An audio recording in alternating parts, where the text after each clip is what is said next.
നാട്ടിലിതെവിടെ പോയി മൂത്രം ഒഴിക്കാനായിട്ട് പണ്ടാറടങ്ങാനായിട്ട് എന്തോ ചെയ്യാനാന്ന് പറ.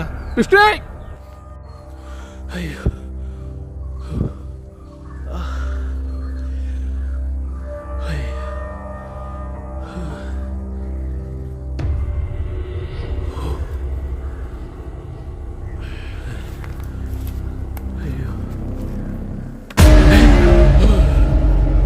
നീ എന്താ കൊണ്ടുപോഞ്ഞ?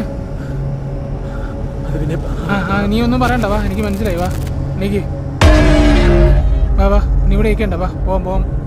കൊച്ചി ഏത് കൊച്ചി? ഇങ്ങോട്ട് വാടക ഇറക്കാം എനിക്ക്. വന്നേ, അങ്ങോട്ട് നോക്ക്. ഞാനങ്ങോട്ട് നോക്കുന്നില്ല, നീ ഇങ്ങോട്ട് വന്നേ. ഇങ്ങോട്ട്